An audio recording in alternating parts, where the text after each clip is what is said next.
Mga kabulilit, halika na, tayo'y magkwentuhan, dito sa Bulilit Channel. Ang gingerbread man. Mga kabulilit, meron ba kayong paboritong pagkain na parang ang sarap habulin? Imagine ninyo, may isang biskwit na hindi lang masarap, nagmamadali pa. Oo, tama, mga kabulilit, isa itong biskwit na hindi mo kayang mahuli.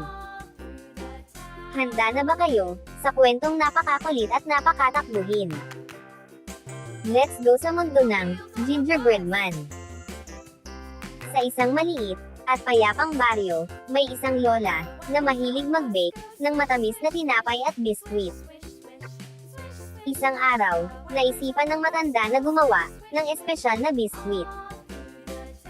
Hinulma niya ito ng bilog ang katawan, matalim ang ilong, may malalaking mata, at malawak na ngiti.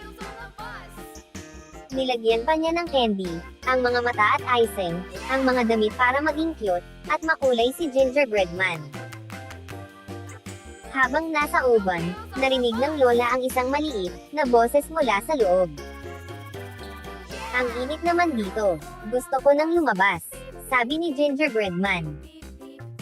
Pagbukas ng oven ni lola, laking gulat niya, nang biglang tumalon palabas, si gingerbread man.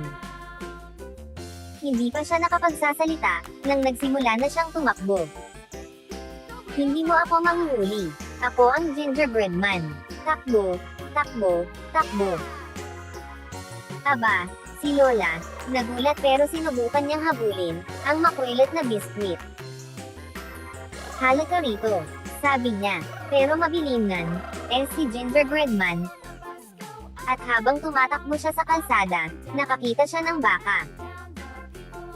Nagulat si baka, sa mabilis na biskwit, na tumatakbo sa harap niya.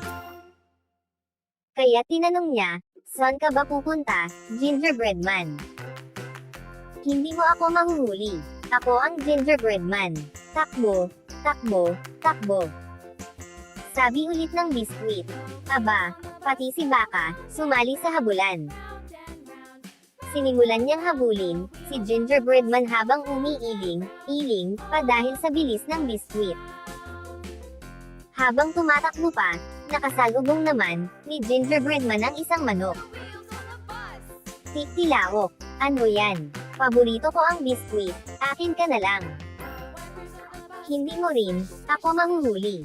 Ako ang gingerbread man. Takbo, takbo. Doon, mga kabulilit, tatlo na ang naghahabol, si lola, si baka, at si manok. Pero ang gingerbread man, ay masyadong mabilis, para sa kanilang lahat. Hanggang sa, nako, nakasalubong niya ang baboy. Oink, oink, biskwit na masarap, akin ka, sabi ng baboy. Hindi mo ako mahuhuli, ako ang gingerbread man. Takbo, takbo, takbo. Ayan, mga kabulilit, apat na ang naghahabol, kay gingerbread man. Si lola, si baka, si manok, at si baboy. Ngunit parang si gingerbread man, ang may pinakamabilis na mga paa. Hindi nila siya mahuli-huli. Mga kabulilit, sino kaya ang makakahuli, kay gingerbread man? Sa tingin nyo, sino ang pinakamalakas sa kanila? Huwag bibitiw, dahil ang kwento natin, ay lalong umiinit. Kalayuan, nakasalubong naman ni gingerbread man, ang isang kuneho na nagulat, sa nakikita niya. Wow, tumatakbong biskwit, ako na lang kaya, ang kakain sayo. Excited ang kuneho. Hindi mo ako mahuhuli, ako ang gingerbread man. Takbo, takbo, takbo. Ngayon 5 na silang, nagtatakbuhan. Parang buong baryo na, ang habulan nila. Pero kahit sino pa ang hamabol, hindi talaga mahuli-huli, si gingerbread man. Hanggang sa, nakasalubong niya, ang isang tusong lobo, na nakatayo sa tabi ng ilog. Nagtaka ang lobo, at tinanong si gingerbread man. Anong nangyayari, kaibigan? Bakit ka tumatakbo, nang mabilis na mabilis? Hahabulin daw ako ng lahat, pero walang makakahuli sa akin. Ako ang gingerbread man. Aba, naisip ng lobo, na kung siya'y magpapakol, makakaisip siya ng paraan, para mahuli si gingerbread man. Kaya't sinabi niya, ganun ba? Alam mo, ako'y magalang na lobo. Kung gusto mong makatawid sa ilog, sumakay ka lang sa likod ko. Hindi kita sasaktan, gusto ko lang tulungan ka. Dahil kampante at mayabang, si Gingerbread Man, agad siyang pumayag. Umalis siya sa tabi ng lobo, at tumalon sa likod nito. Sana ay nagustuhan mo ang kwentong ito. Kung oo, mag-subscribe na.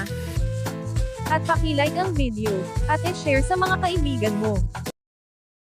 Natuwa si Gingerbread Man, na walang habol, ang lobo sa kanya.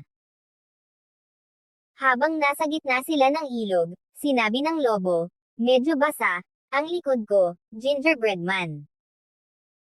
Baka mas mabuting, sa ulo ko ka na lang dumapo, para hindi ka mabasa.